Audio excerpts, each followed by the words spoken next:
Good afternoon. My name is Jovencio de la Paz, and I'm an assistant professor in the College of Design, Department of Art, and curricular head of the Fibers studio area.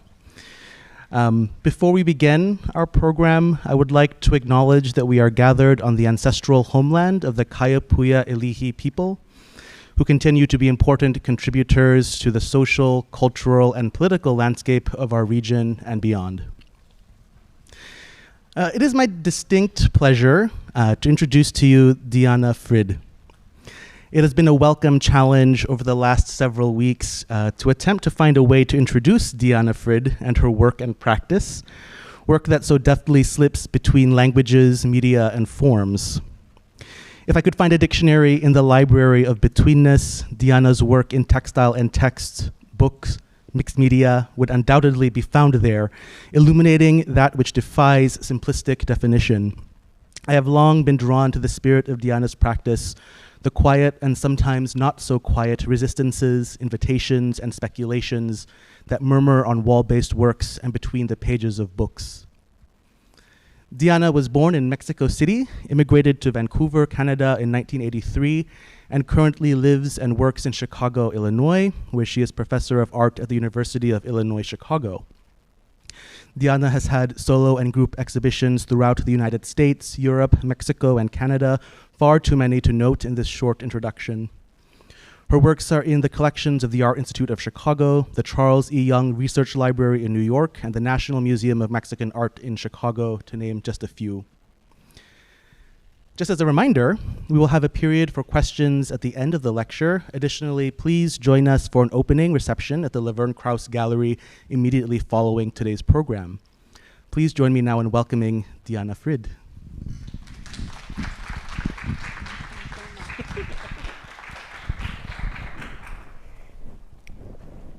Can you all hear me? Jovencio, that was my favorite introduction ever. It was so beautiful. Thank you so much, and thank you so much for inviting me. It's my first lecture in person in a really long time, so it's very moving. I don't know if I'm going to cry. So it takes time, but what is the it that takes time?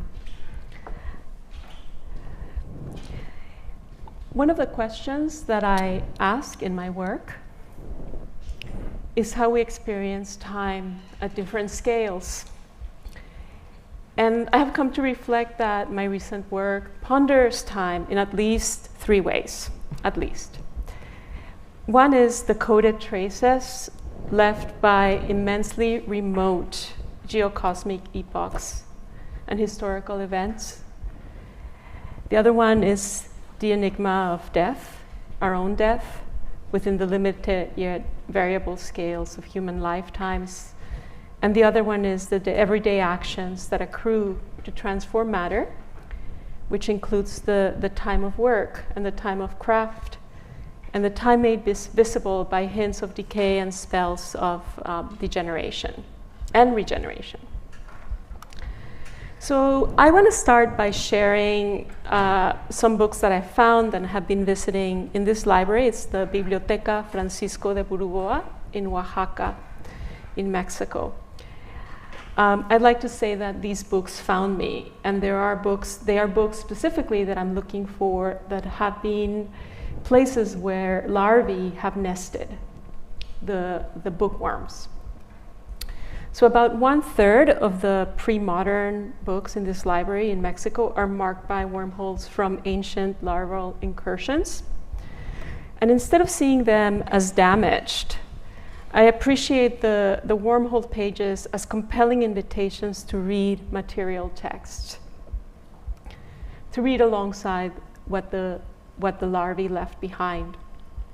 So the library is in what is now an ex-convent. It's called the Ex-Convento de Santo Domingo. It is a museum. It has different wings. There's an ethnobotanic garden, and then there's a library. And the books that came to be in this library were the accessioned volumes from different convents and monasteries in the region. And they arrived at the university in Oaxaca, and they were left in in a classroom, I believe, for a long time before they were collected into this space. And I believe that it is during that time when they were deaccessioned and between the time they went to the library where the larvae moved in, thrived, reproduced, and metabolized the text. So these works for me embody time made visible by hints of decay and spells of regeneration. This is one of many books with wormholes that were shown to Carla Nappi and me while we were visiting the Boulevard Library in Mexico in 2019. Carla Nappi is somebody I'm collaborating with, and I decided to start this lecture by talking about the last things first, because this is what we're going to do with this work is work in progress. The carvings of worms are surprising and beautiful. I'm not saying that I advocate the destruction of books or the damage of books, but this is the history of these particular books. And the worms are not, quote, interested in damaging the books. They're life force. They are the life force that reproduces, eats, and thrives. So we're in the process of reading these texts as structural collaborations between species and matter. The wormholes offer opportunities to read and translate them as something like hyperlinks, and to find connections and coincidences that might otherwise remain imperceptible.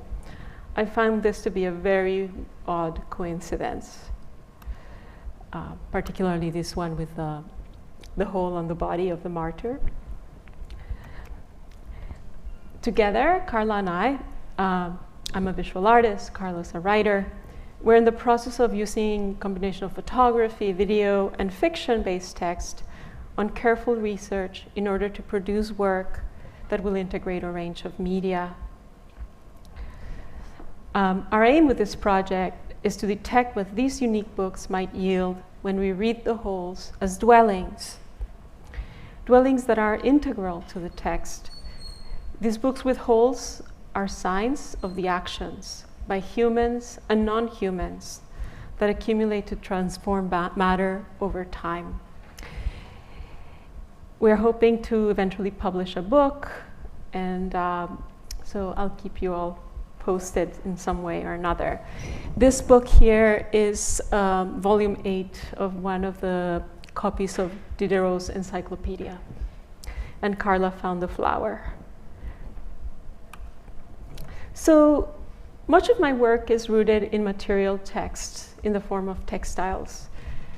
Text and textile are etymological siblings.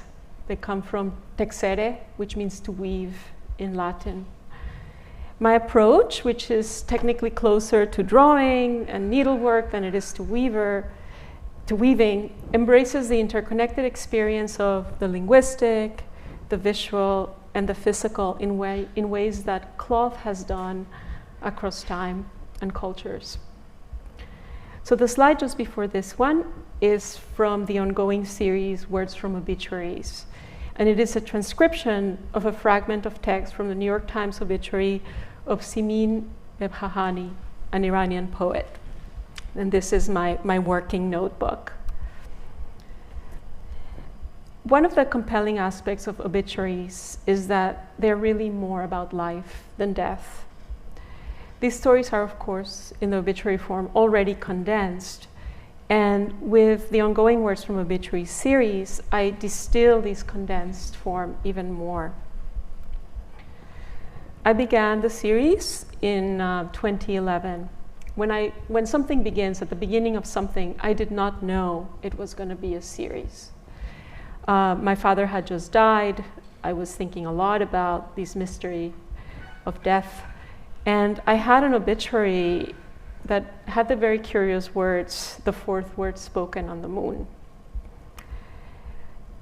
They were in the obituary of Alan Reed, a linguist who spent his life studying the word okay. At the time, without knowing that it was going to be a series, I chose the thread pink, the color pink, on a whim. And as I continued to work on these pieces, on the words from obituary series, all of the people who I chose to use their obituary, people who work with language, they were all pink. Just because this one started with the color pink, I decided everybody who works with language, whether they're poets or linguists or translators, they will be different shades of pink. Sometimes the words in the obituaries choose me. This is from the obituary of Dr. Rita Levi Montalcini. It's just pretty clear. Use these words. By now, I have made about 40 pieces in the series, and this is a view of an installation at the Illinois University Galleries from 2017. I had been collecting obituaries since the early 2000s. Why, I didn't know. I think that sometimes when at the beginning of something, you don't know it's the beginning of something. And it was just an intuition or a hunch that I wanted to collect these obituaries. The New York Times has published long-form obituaries since its inception. It is not apolitical. What they choose to publish is changing. It has changed. But it's not, it's slanted to what the New York Times chooses. And I decided to just focus on this one paper, on this one publication, just because I think that if I needed to have one focus. Otherwise, it just gets too crazy and too messy. In obituaries, the mode of remembering is already a redaction. The medium is language. And I look for some phrase or word in the already distilled language of the printed text that can be distilled even further. I look for something that, in its brevity, heightens and evokes.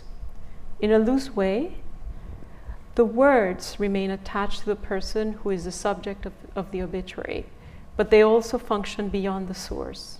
In the case of Richard Hogarth, whose obituary I found these words.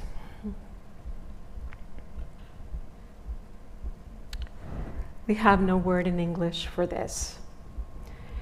Each word consists of 4 quadrants, as you can see. It has 2 or 3 lines of text. There are no spaces between words, and that's the only thing that I change. I don't use punctuation, so I cannot choose words that have punctuation in them, in between them. So that's one of my self-imposed parameters for the project. And the reason why there are no spaces, it's both visual, but also functional. I want to slow down our reading. In slowing down reading, the text becomes, amongst other things, a thing. In some of the words from obituaries, sometimes the enjambment happens mid-word, so like where you see ingle-ish. So that's an enjambment where the word is cut in between one line and the other. Text is matter, letters are substances. In some way, over the years, because this is an ongoing project, I noticed that I am drawn to all kinds of words, but I have a particular weakness for the words that have to do with writing and language. So we have no word in English for this. Written with lemon juice, use these words. The prior piece is from the obituary of Melba Hernandez, written with lemon juice, who wrote secret messages to Fidel Castro while he was in jail. Her medium was lemon juice. This is also something interesting that I've noticed over time, is that for a country, the US, to have such an ambivalent relationship to Cuba, they have published so many obituaries of Cubans. So that's really telling. I mean, it's also, something that I've noticed, these patterns.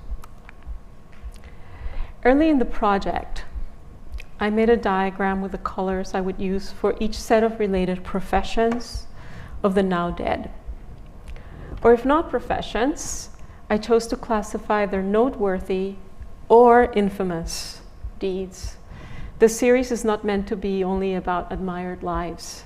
It includes heroes as much as it includes war criminals. In my system, as I said, I saw pink words for people working with language, such as writers, code developers, translators, encryptors, publishers. Red is for teachers, orange is for artists who are not writers. Purple is for performers who are not artists, for example, athletes. Green is for scientists, gray for persons who committed crime against humanity or their collaborators. So this system of classification, like all and every single system of classification, no matter how entrenched, is extremely idiosyncratic and flawed. All classifications are incomplete and restrictive. Nobody's remembered for one thing only. Nobody's just oneself. In this project, I select the words that I transcribe. I also make the decisions about where in the limited field of hues someone lands.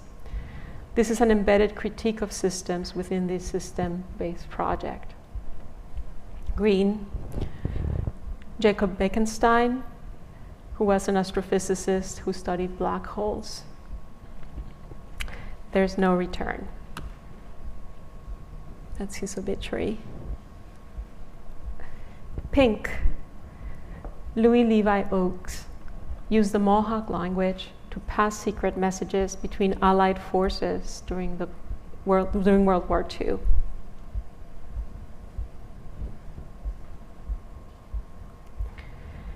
When I exhibit these works, I do not show the source, as I have been doing here. I give the work a title, which includes, as you can see, the date of publication in the Times and the name of the deceased. I also show the date when I completed the work. This is just enough information for someone to find out more information if they're interested. So this is Joan Feynman. She studied Aurora Borealis and Australis. Nobody had done that before her. Armando Hart, another Cuban. He was the Minister of Education in Cuba, and that's him with Castro. Yeah. Luis Posada Carriles. He was a Cuban. He was a Cuban dissident. He left Cuba and he wanted to overthrow the communist regime, and he was a terrorist. Of course, language is contextual, and yet letters and words are nothing if they cannot navigate a multiplicity of contexts. Words are atoms, as Lucretius wrote more than 2,000 years ago. So this was a curious encounter for me. These two pieces were chosen to be shown together recently. And it was the curator who made this connection that one of the Luis Posada Carriles, who was somebody against the Cuban regime, and Armando Hart, who was in favor of the Cuban regime. And sometimes, I didn't make that connection, but that's how the pieces begin to talk to each other, given that there's already a number of them that have accrued over time. So on the left is a partial view of the words from obituaries during that same exhibit I mentioned. The show included a constellation of works. Some of these, like the words from obituaries, are part of ongoing projects, and others are experiments that emerged from thinking about time and the cosmic scale of time. And one such work is a sculpture in the foreground, which I titled From Before You Had a Name. So this is side A of the sculpture. And featured on side A are a variety of stones, minerals. So clockwise is peacock ore, which is also known as bornite. In the center, the white one is aragonite, obsidian, sand selenite rose, and fluorite. These rocks and minerals are thousands of years old. All of these are from the landmass that is known today as Mexico. Yet all of these existed before Mexico, before the landmass had a name. The long view that geological time offers continues to feel important. As Jovencio mentioned, I was born in Mexico and grew up there during the formative years of my life. And I moved to Vancouver when I was 15. I currently live in the US. And the piece is from 2017, and Trump had just been elected. And I was thinking a lot about these questions of borders, what is a landmass, and how it sits in people's minds when it has a name. So side B offers a view of time at this handmade scale. It is the kind of the mirror, the reverse of the holes that hold the rocks, but those are hand embroidered circles or semicircles. Just a couple of years before I made From Before You Had a Name, I completed a set of artist books for a show in Mexico at the Boulevard library that I spoke of already. This book, Esta Mina, was part of that show. The title translates as This Mine, as in like the place where minerals are extracted. So the work has been generative of many subsequent works, including From Before You Had a Name. And it was at the beginning of my research in that library where I was looking at the books with wormholes. So I'll show you, it has many pages, but I'll show just a selection.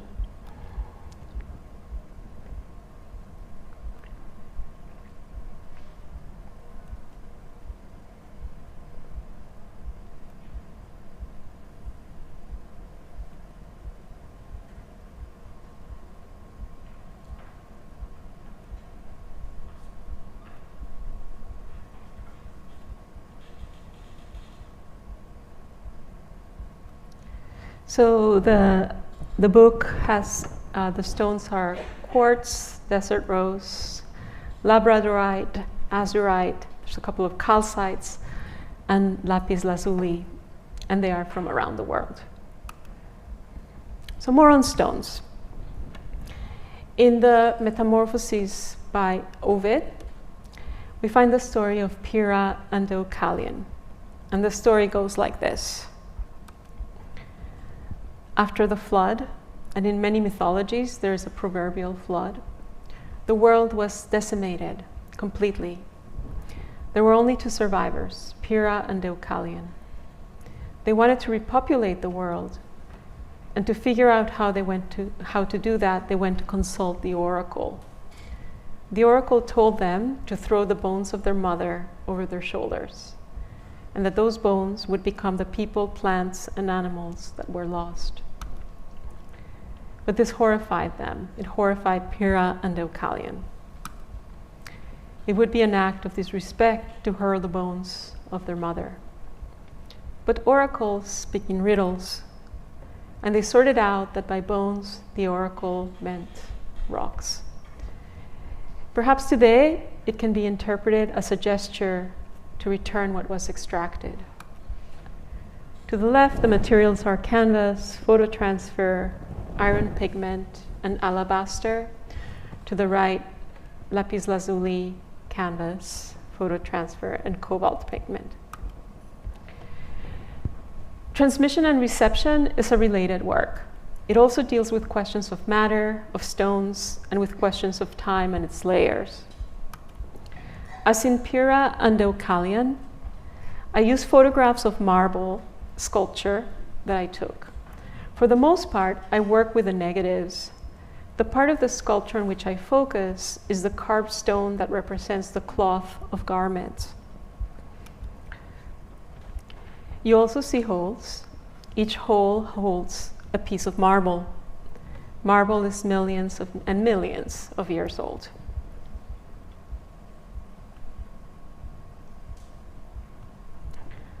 Cloth as a woven structure is more than 7,000 years old.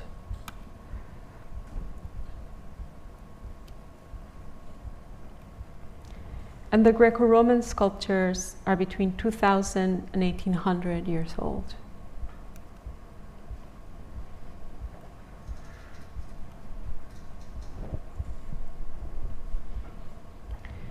This book is 3.5 years old.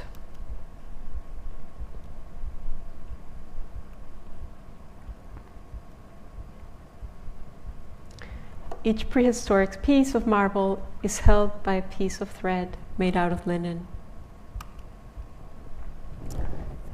Artist books have been part of my practice for more than 20 years. The transmission of timescales from the formation of prehistoric rocks to the time it takes someone to weave or carve or make a book or any work of art is part of what I allude to in the title of the work, Transmission and Reception. We are the receptors of these historical and geological transmissions, and we are also their transmitters. I will come back to other artist books ahead.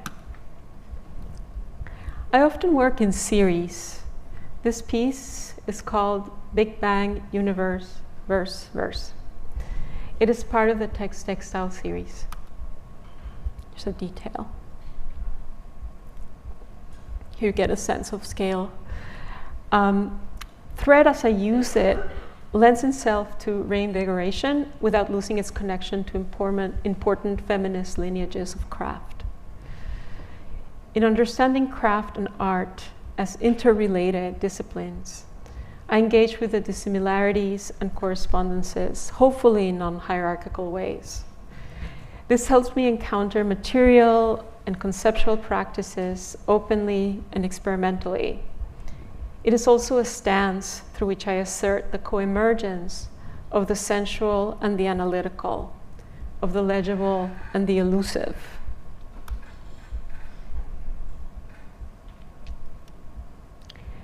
This work is called The Rhymes Bind the Lines.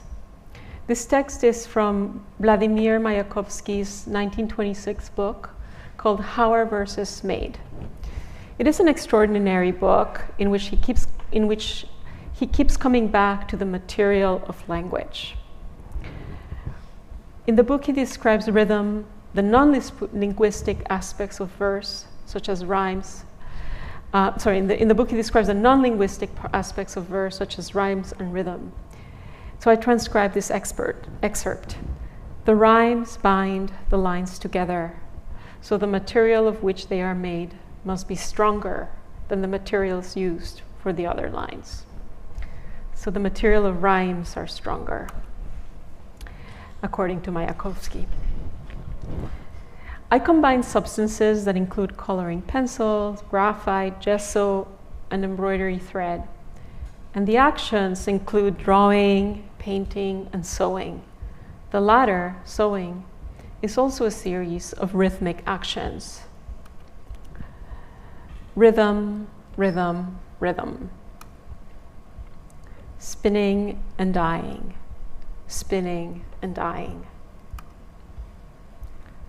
Rhythm is the fundamental force, the fundamental energy of verse, also Mayakovsky.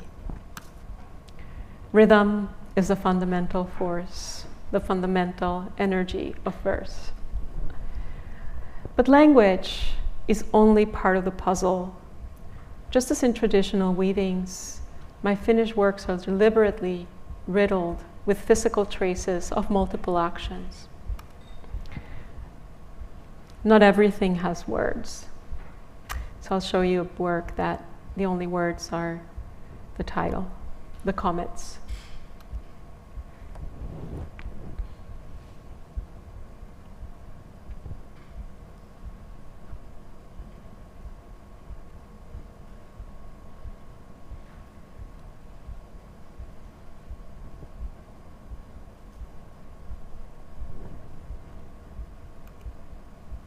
I could drop a pin. All right. So lately I've been thinking about the act of singing. In his poem Motto, M-O-T-T-O, Bertolt Brecht rhetorically asks, in the dark times, will there also be singing?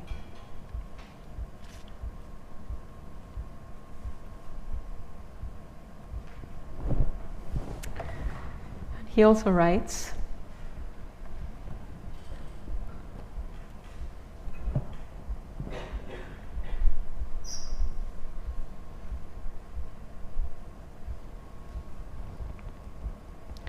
throughout times of loss, I have been thinking about the weight of this question. This is the finished work completed earlier this year, Singing, Song, Singing. And here's a detail. So in the spirit of singing and of the question, will there be singing? Here are two recent artist books, Songbook number 1 and Songbook number 2. There probably will be at some point Songbook number 3, I don't know, or 4. So for the series, I'm looking for and finding texts by authors who celebrate the necessity of song as an insistence for thriving. This one's Songbook number 1 after James Baldwin.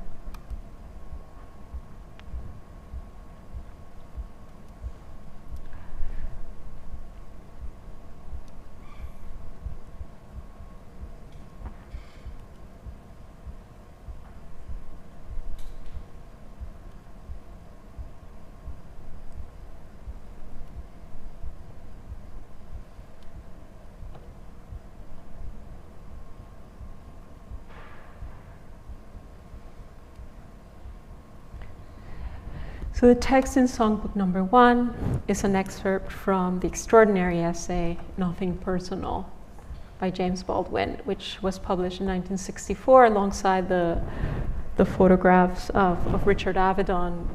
They were high school friends. They went to high school in the Bronx together. Okay, so this is Songbook number 2 after Hélène Cixous. This one is going to be a little bit harder to read off the screen, so I'll read the text.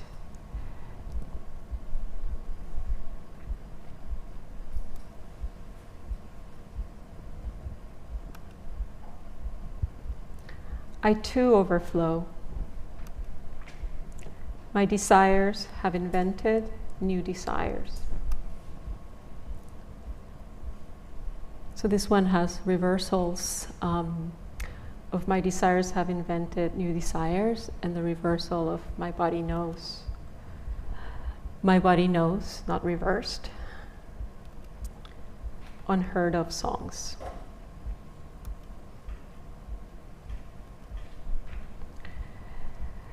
So the text is excerpted from The Laugh of the Medusa by Hélène Cixous, and it's translated by Keith Cohen and Paula Cohen, 1976.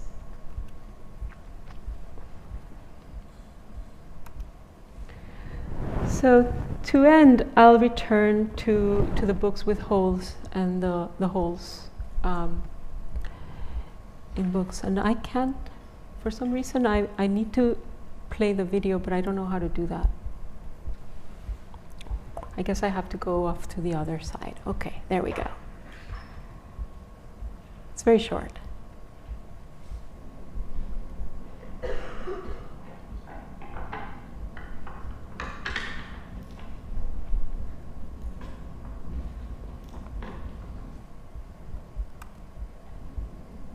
Whoops. I need to get back to this. All right, got it.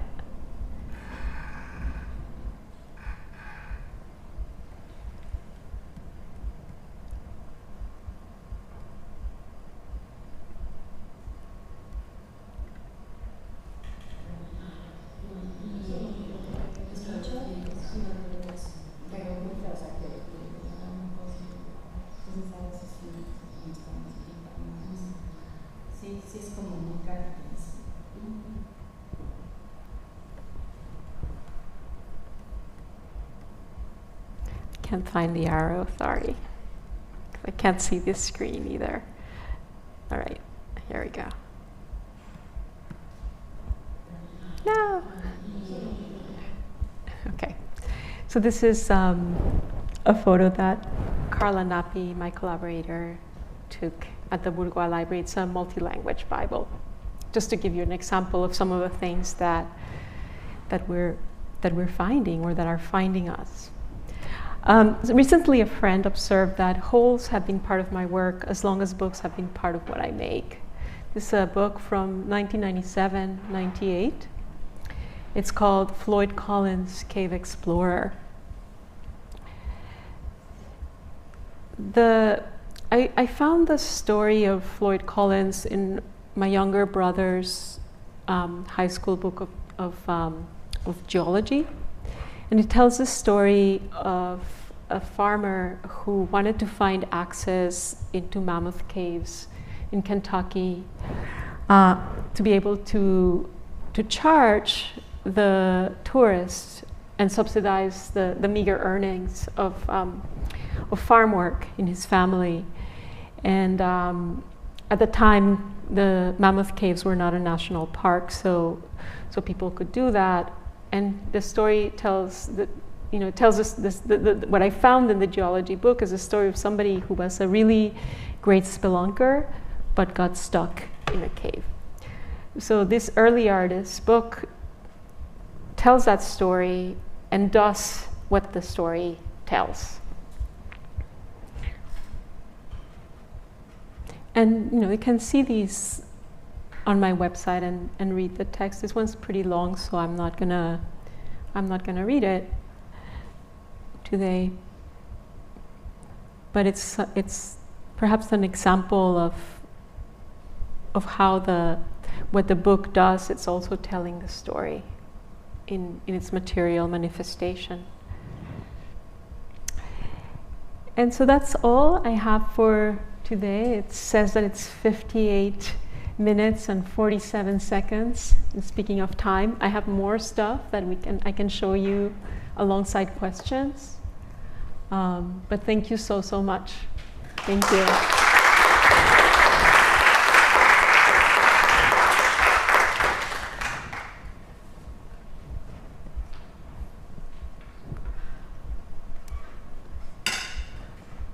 Yes. I was wondering, in the earlier work that you showed with the obituaries, why were you working in a grid?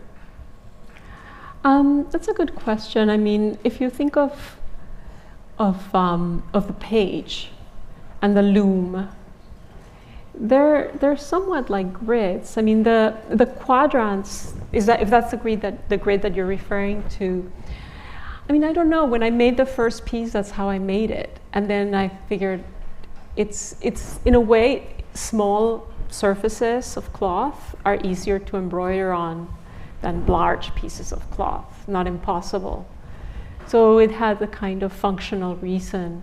But then, there's also intuitive ways of knowing, and the fracturing of the words is also something that made a lot of sense eventually. Yeah. So process plays a really important part in these, what becomes a decision later. At first is process, is thinking, it's trying, it's experimenting, and eventually it becomes decision. So I'm not showing you all the failures. There's a lot. There's a lot too. There's a lot of editing. There's things that don't work. But the grid, which could have been a failure, it didn't.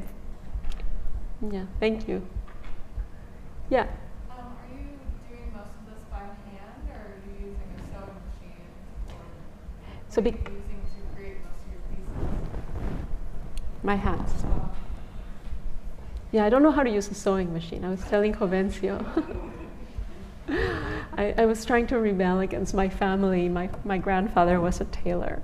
So I'm saying that facetiously because, my grandfather was a tailor. He was an immigrant to Mexico, and he had those sewing machines that have treadles. And I remember as a kid going into the workshop, and it was this movement, you know, and the sound. There was lots of rhythm there. Yeah. Yeah.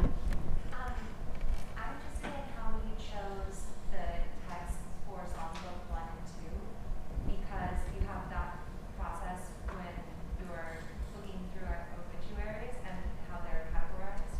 And I just wonder if you're thinking about categorization, I guess, with those texts that you choose. I mean, it's different because even though the obituaries are not written anonymously, they're highly editorialized by the New York Times, and they're formulaic. The obituaries, I mean, it's a formula that has worked for the New York Times, but they just have the same parts, and they always end with a citation that somebody. I mean, not always, most of the time.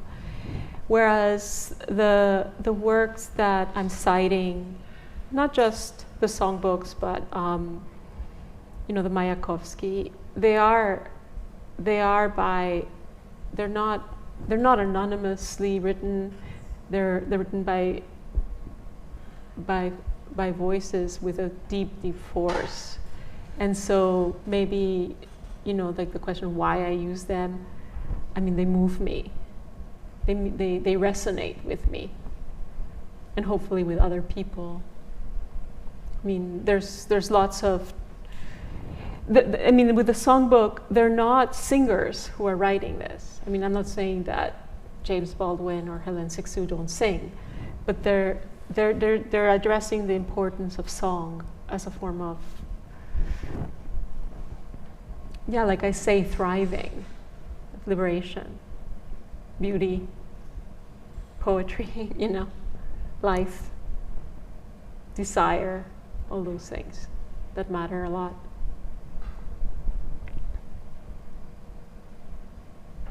Yeah. I'm very drawn to the presence of foil and sort of reflective surface, but also the kind of agitated, not smooth surface, like you know, air bubbles. Yeah. Kind of agitation. Can you? I have some ideas of my own. I'll share with you them later. Yeah. I'm curious if you could speak. It seems to be present in a lot of projects.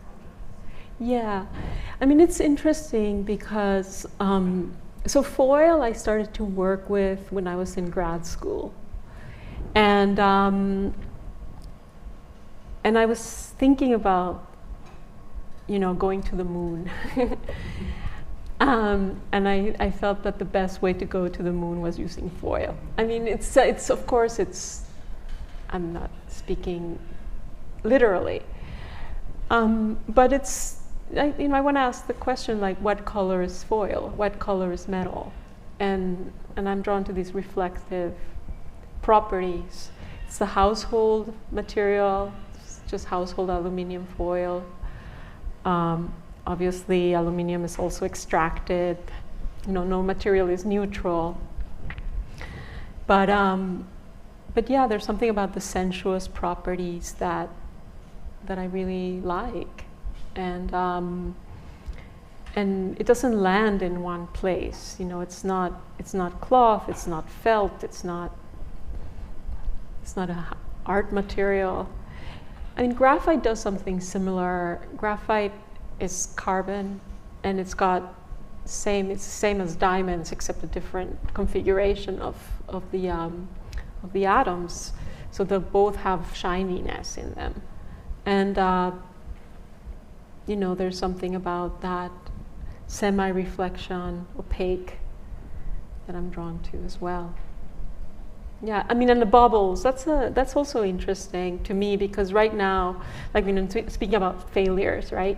I tried to make something that I thought was going to be awesome, and then it got all these bubbles, and I hated it. It's a disaster. And the reason why I didn't want it to have bubbles, because it was the surface of copper that I put on canvas. And it was this, but I left the selvage. And so it was very strange, because it was metal. It was like, looked like a sheet of metal, but it was cloth on cloth. And it was, you know, if I stretch it, it doesn't work, because I wanted it to be cloth. that looked like metal and metal that looked like cloth. But eventually the material reacted to humidity and it got bubbles, and I don't want it. I don't want it like that. So, you know, I'm still learning. I haven't figured that one out. But I like to joke that I'm an imperfectionist. You know, I think that if somebody who's looking for pristine technique, they will not find it in my work. That's not what my work does. It's not what that's not what I want to focus on in the work. And so the question about it being by hand, it is as imperfect as my hand. It doesn't mean that others' hand won't make work that is much more precise, connected more to traditional stitches with names, because all these stitches have names. But no, that's not my focus. Yeah. There was a question here. Yeah, I just had different thoughts. I think you answered kind of when working with your hands, right? I was thinking about how a lot of the works look smaller. Well, like they were big, and then I was kind of like surprised to see how small they were. And I'm curious if you're interested in working like large scale, like maybe there's work that represents that. And another thought too is I have my class downstairs with me, and we're looking at like composition and thinking about how shapes repeat, and it seems like you're invested in like rhythm and kind of those things, formal qualities. I'm curious like how you approach that within your own work, like how you make color decisions or how shapes relate to each other in a way. Like to me, they're pleasing to look at. I'm curious what you're thinking. So there's two questions. One of them is the question of scale and the question of pattern. Just to maybe simplify. I think so, right? And color and pattern. So scale, I work big. Some, you know, like the song singing is pretty big. And then I've made other pieces that they're not, they're like the textiles. There are pieces in that series that are, you know, big-ish, but not very big. And I think that part of me has this conflict about making objects that are too big, that making things that, you know, I'm not saying people shouldn't make big things, but I think it's something that I'm more and more interested right now. I'm not committing to it, but to focus on small things or things that are collapsible. So like song singing is collapsible.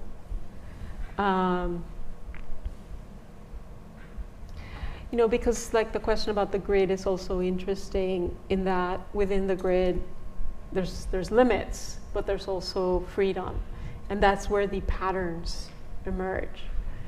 I think the patterns are pretty simple. Like I'm not looking at people's patterns that some other person made or culturally significant to a particular group of people and then using that. I'm just kind of drawing out where the words will change color, and that's what creates the pattern often. And then the color, I mean, that's also an interesting question, right? Like what are our inclinations with color? That seems to me that, I mean, not that it's fixed, but yeah, I think the work tends to go towards saturation sometimes, not always. It changes though, you know. So I don't know if that answers your question, but you know, what for somebody might be awful color, for somebody it's heavenly color, you know? And so those kinds of generalizations are not, I don't know why I use those colors. I gravitate towards those colors, and I try things out too. Yeah. Thank you so much. Yeah, thanks everyone. Thank you so much.